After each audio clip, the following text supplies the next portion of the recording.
क्या हाल चाल है यार। Welcome back to H1B.Fun। मैं आपका होस्ट गोल्डी और इस वीडियो में बात करूंगा मैं कि कैसे जब मैं अमेरिका आया था लगभग 7 साल पहले, तो मैं $1 लाख से भी कम मेरी सैलरी थी सालाना। और अब मैं कैसे 3 से 5 लाख डॉलर हर साल कमाता हूँ, कैसे ये 3 गुना मैंने अपनी इनकम को किया। तो इस बारे में इस वीडियो में कुछ मैं टिप्स शेयर करूँगा, खासकर 4-5 चीज़ें जो जब मैंने ऑब्ज़र्व किया ये जर्नी, तो मेरे को लगा कि ये 4-5 चीज़ें अगर कोई बंदा फॉलो करे यहाँ पे आके, तो वो भी मेरी तरह अपने इनकम में एक ड्रास्टिक चेंज लेके आ सकता है। लेकिन उससे पहले एक छोटा सा कॉन्टेक्स्ट। जब मैं यहाँ पे आया था तो मेरी सैलरी 1 लाख से कम थी। कंपनी अच्छी थी, बॉस अच्छा था, सब कुछ ठीक था। बट कुछ टाइम वहाँ पे मैंने काम किया कुछ साल, लेकिन 1 से 1.5 लाख के बीच में मैं अटक गया। 1 से 1.5 लाख के बीच में अगर आपकी सैलरी है तो अपने आप में एक बहुत ही अच्छी सैलरी मानी जाती है। वो इनफैक्ट इतनी सैलरी सिर्फ या तो टेक्नोलॉजी में या मेडिकल फील्ड्स में ही मिलती हैं, बाकी जगह पे इतना सैलरी नहीं मिलता। तो मेरे लिए वो सैलरी एक डिसेंट था, बहुत अच्छा था, बड़े अच्छे से हम लोग हमारा फैमिली यहाँ पे लाइफ जी रहा था।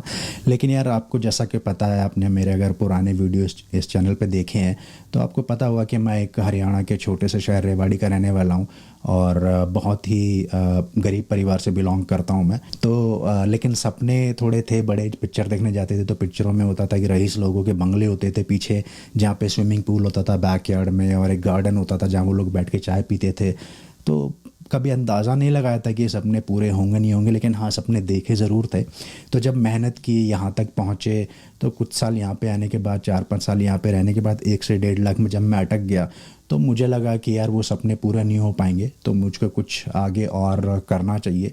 तो जो जो मैंने किया, मैं उसी को ऑब्ज़र्व करके 4-5 भागों में उसको बांट के 4-5 टिप्स आपके साथ शेयर कर रहा हूँ, जिससे कि मेरे को लगता है कि आप अगर ये स्टेप्स लोगे तो आई एम प्रेटी कॉन्फिडेंट कि आप भी अपनी जो इनकम है H1 पे उस पे उसको उसमें ड्रास्टिक एक चेंज लेके आ सकते हो और अपने सपने पूरे कर सकते हो। अगर आप में से कोई ये बोले कि नहीं यार 1-1.5 लाख सैलरी बहुत है, सुकून होना चाहिए लाइफ में, तो भाई मेरे भाई तुम ये वीडियो देखना स्टॉप कर सकते हो।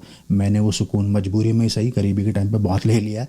तो मेरे को वो सुकून नहीं चाहिए था, मेरे को पैसा भी चाहिए था, ठीक है। तो एक लेवल तक मेरे को उससे ज़्यादा आगे जाने का इतना ज़्यादा क्रेज़ नहीं है कि, लेकिन हाँ एक लेवल तक मेरे को जाना था जाकि जो मैंने सपने सोचे वो पूरे हो पाएँ। तो सबसे पहली टिप इन 4-5 टिप्स में ये है कि सबसे पहला काम ये करो कि जितने भी तुमने H1B के लेटेस्ट न्यूज़ या ग्रीन कार्ड के न्यूज़ या वीज़ा बुलेटिन की अपडेट्स के लिए जितने भी अलर्ट्स लगाए हुए हैं, जितने भी फॉरम्स को सब्सक्राइब किया हुआ है या जितने भी यूट्यूब चैनल को सब्सक्राइब किया हुआ है, उन सब से कट ऑफ हो जाओ, ठीक है। ये मैं इसलिए नहीं कह रहा हूँ क्योंकि मैं कोई फ़िलासफ़र या कोई मैं सुपर स्मार्ट बंदा हूँ, ऐसा नहीं है। मैं इसलिए कह रहा हूँ क्योंकि मैं भी वहाँ पे था। मैं बहुत टाइम इन्वेस्ट करता था इन सब चीज़ों में जिन पे मेरा कंट्रोल नहीं है। अब कभी भी आप अगर जाते हो वीज़ा बुलेटिन चेक करने, H1B के वीज़ा में क्या अपडेट्स आ रहे हैं उसको पढ़ने के लिए, क्या क्या मिलता है वहाँ पे आपको? सिर्फ दो चीज़ें। पहला, डिसअपॉइंटमेंट, निराशा मिलती है कि अरे यार टाइमलाइन नहीं बढ़ रही है, क्या होगा आगे, क्या नहीं होगा। वो डिसअपॉइंटमेंट मिलती है, आपका टाइम वेस्ट होता है और क्या होता है, फ्रस्ट्रेशन होता है। तो अपनी जो एनर्जी है उसको सही दिशा में लगाओ यार। जिस चीज़ को तुम कंट्रोल नहीं कर सकते उसके पीछे डंडा लेके भागने से कुछ नहीं होने वाला है, तुम अपना टाइम ही वेस्ट करोगे, ठीक है। तो उस चीज़ से बिल्कुल कट ऑफ हो जाओ और तुम मिस कुछ नहीं करोगे। तुम अगर ये सब चीज़ों से कट ऑफ हो भी जाओगे तो हफ्ते में, महीने में जब तुम किसी देसी भाई के घर अपने पार्टी में जाओगे तो वहाँ पे बंदे आपको ऐसे मिले जाएंगे जो आपको पूरा बता देंगे क्या चल रहा है मार्केट में, क्या अपडेट है वीज़ा का, ठीक है। तो तुम कुछ मिस नहीं करोगे। तो पहला चीज़ तो ये करो जिससे तुम्हारा बहुत टाइम बचेगा, ठीक है जी। तो यार टिप नंबर 2 ये है कि किसी भी एक सब्जेक्ट में आप एक्सपर्टीज़ गेन करो। एक्सपर्टीज़ आपके पास ऑलरेडी है अगर आप H1B पे आए हो, लेकिन हो सकता है कुछ एरियाज़ में आप लैक कर रहे हो, तो वो भी कवर करो और उन सब में अच्छे से करके, मतलब आपका ऑब्जेक्टिव होना चाहिए कि अपनी फील्ड में आप बहुत अच्छे बन जाओ। और रादर देन इधर उधर एनर्जी वेस्ट करने की कि क्या मेरी वाइफ के नाम से मैं ये अमेज़ॉन पे प्रोडक्ट बेच सकता हूँ या मैं फ्रीलांसिंग कर सकता हूँ, वो सब मत करो जिसमें तुम्हारी एक्सपर्टीज़ नहीं है। मैं ये नहीं कह रहा कि तुम वो सब नहीं कर पाओगे, लेकिन पहले तुम लीगैलिटीज़ इश्यूज़ में फंसोगे, फिर तुम नई चीज़ सीखोगे। भाई जो जिस पे तुम्हारी ऑलरेडी महारत है उसी को अच्छा करो ना, जिसमें तुम्हें टाइम भी कम लगेगा और रिज़ल्ट भी ज़्यादा अच्छा आएगा, ठीक है। वो करो और ट्राई करो कि अपने करियर में टी बनाने का, ठीक है।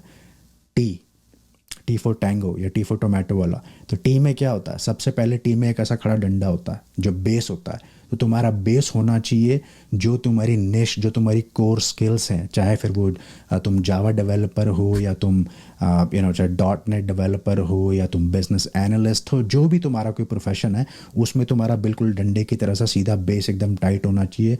तुमको उसमें बिल्कुल एक्सपर्टीज़ हासिल होनी चाहिए। उसके ऊपर टी के और डंडे के ऊपर आता है ऐसा हॉरिजॉन्टल एक छोटा बार, तो वो होती है आपकी सराउंडिंग्स। तो जो मेरा कोर बेस है, जैसे फॉर एग्जांपल आप अगर जावा डेवलपर हो तो वो आपका बेस हो गया। अब उससे रिलेटेड जो सराउंडिंग्स है, ठीक है, जैसे कि पता करना कि डेटाबेसेस कितने तरीके के होते हैं, कैसे काम करते हैं। तो जो भी जावा डेवलपर के लिए जो सराउंडिंग्स है कि डेवऑप्स क्या होता है, कैसे काम करता है, वो गिटहब वगैरह, तो ये सब आपकी हो गई सराउंडिंग्स। तो आपको ये भी कवर करनी है, ठीक है। इस तरह से आपका टी बनना चाहिए करियर के अंदर। तीसरी चीज़, आपके पास अभी महारत आ चुकी है, अब क्या करोगे, तो अब आपको करना है उस चीज़ को फैलाना है। क्योंकि अगर आप अपनी फील्ड में बहुत अच्छे हो तो बहुत अच्छी बात है, काबिल तारीफ़ बात है, अपने यहाँ तक मेहनत करके आप पहुँचे हो। लेकिन आपकी फील्ड में जो आपके प्रॉस्पेक्टिव एम्प्लॉयर्स हैं या जो प्रॉस्पेक्टिव बिजनेस पार्टनर्स हैं, उस पूरी कम्युनिटी में अगर किसी को नहीं पता है कि आपको, आपके अंदर ये काबिलियत है, आप इस फील्ड में अच्छे हो, तो मेरे भाई वो अच्छी बात नहीं है। क्योंकि जो दिखता है वो बिकता है। अब से 20 साल पहले क्रिकेट के मैच देते थे तो उस टाइम पे जडेजा का ऐड आता था, तभी बोलते थे जो दिखता है वो बिकता है। वो बात हमेशा रहेगी, जो दिखता है वो बिकता है। तो तुमने काबिलियत हासिल कर ली, लेकिन लोगों तक पहुंचाओ कि मैं काबिल हूँ। और वो कैसे पहुंचाओगे, वो ऐसे पहुंचाओगे कि निस्वार्थ भाव से लोगों की सेवा करो। Serve them by whatever you can, ठीक है। जाके ये मत बोलो कि भाई मैं हूँ जावा का एक्सपर्ट, आपकी अगर कोई क्वेरी है तो मेरे को कांटेक्ट करें, मैं सस्ते में बना सकता हूँ आपका सॉफ्टवेयर। नहीं, वो चला गया 1980 का ज़माना।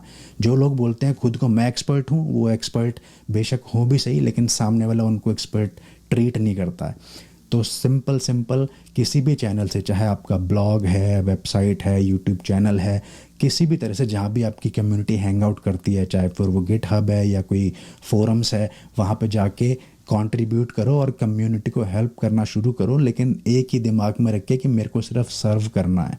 Dough not think about making money और getting some sort of return from that community, at least at initial stage, ठीक है। Just build your following, just build your influence. तो शुरू में सिर्फ वो करो। मेरे को अच्छे से याद है, मैं छोटा सा आपको एक एग्जांपल देता हूँ। जिस कंपनी में आज काम करता हूँ वो मेरी ड्रीम कंपनी थी पिछले 10 सालों से, और मुझे लगता है वो लाखों करोड़ों लोगों की ड्रीम कंपनी होती है, दुनिया की शायद टॉप की 5-10 कंपनी में आती है वो। और जब मैं उसके इंटरव्यू दे रहा था तो मेरे काफ़ी राउंड हो चुके थे, और एक सेकेंड लास्ट मेरा शायद राउंड था जिसमें कि एक पैनल बैठा हुआ था 5-6 लोगों का, जिसमें मेरे को 1 घंटे का एक प्रेजेंटेशन देना था। जब मैं वो प्रेजेंटेशन पूरा करके वापस आने लगा तो उनमें से एक मेरे को बंदे ने बोला कि Goldy, by the way we watched your videos, good job done.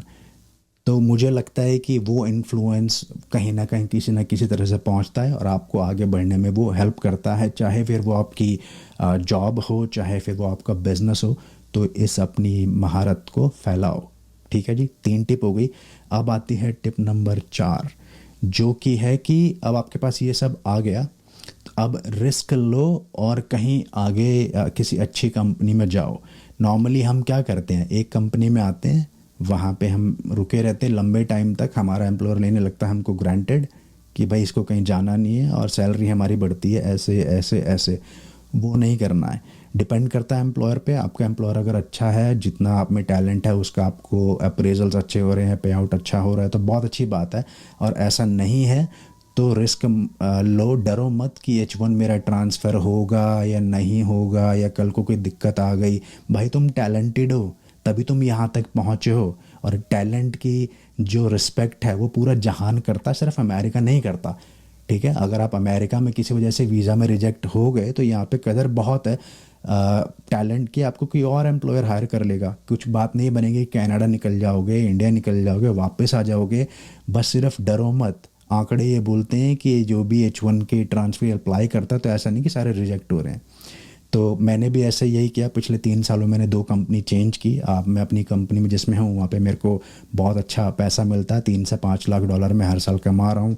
Work life balance मेरा बहुत अच्छा है, तो मेरे को हर तरह से सुकून है। अभी मेरे को और भी अच्छे अच्छे ऑफ़र आते हैं, बट वर्क लाइफ के लिए मैं यहाँ पे रुका हूँ क्योंकि मेरे को यहाँ पे ऑलरेडी सब कुछ अच्छा मिल रहा है।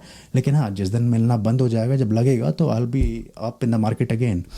तो रिस्क लो, बाहर निकलने का सोचो, दूसरी जगह जाओ। और लास्ट 5वीं टिप बहुत ही आसान है, जो कि है नंबर 1। इन चारों टिप्स को फॉलो करो, अच्छी लगी हो, उसमें लॉजिक लगा हो तो। और जब यहाँ पे आप पहुँच जाओगे, आपकी इनकम में ड्रास्टिक चेंज आ जाएगा, तो पैसा यार पैसे को खींचता है। मेरे साथ क्या हुआ कि जब मैं मेहनत करके थोड़ा स्ट्रैटेजी करा मैंने और किस्मत ने भी साथ दिया, मैं इन बड़ी कंपनियों तक पहुँचा, थोड़े मेरे को पैसे अच्छे मिलने लगे, मेरी सेविंग ज़्यादा होने लगी, तो मैंने इन पैसों को धीरे धीरे स्टॉक्स में इन्वेस्ट करना शुरू किया। और मैंने एक और भी वीडियो बनाया हुआ जो मैं यहाँ पे कहीं डाल दूँगा या डिस्क्रिप्शन में भी डाल दूँगा, जिसमें मैंने बताया कि कैसे आज की डेट में पिछले 2 साल से ऑलमोस्ट मैं हर महीने $2000 कमाता हूँ, $2000 every month in passive income from stock market. तो आपको अगर टाइम लगे तो आप वो वीडियो देखना। तो यार ये चीज़ आपको चारों तरफ से हेल्प करेगी, ठीक है। तो रैदर देन नेगेटिव चीज़ों में H1B के फोरम और अपडेट और वीज़ा बुलेटिन, गोली मारो यार उसको, वो तुम्हारे कंट्रोल में नहीं है। अपना टाइम भी वेस्ट करोगे, फ्रस्ट्रेट भी होगे, और उसका कोई हल निकलने वाला है नहीं। उस पर फोकस करो जहाँ पे तुम ऑलरेडी हो। तुम इतना सा मेहनत करने की जरूरत है, तुम यहाँ तक तो ऑलरेडी आ ही चुके हो। थोड़ा सा ये 4 टिप्स फॉलो करो और आई एम प्रेटी कॉन्फिडेंट ये आपके लिए अच्छा रहेगा। बाकी कमेंट्स में बताओ। और ये फेसबुक का एक ग्रुप हमने बनाया हुआ जहाँ पे मेरे आप जैसे देसी भाई धीरे धीरे ज्वाइन करेंगे होपफुली, जहाँ पे हम एक दूसरे को इंस्पायर कर सकते हैं, एक दूसरे के सवाल आंसर कर सकते हैं।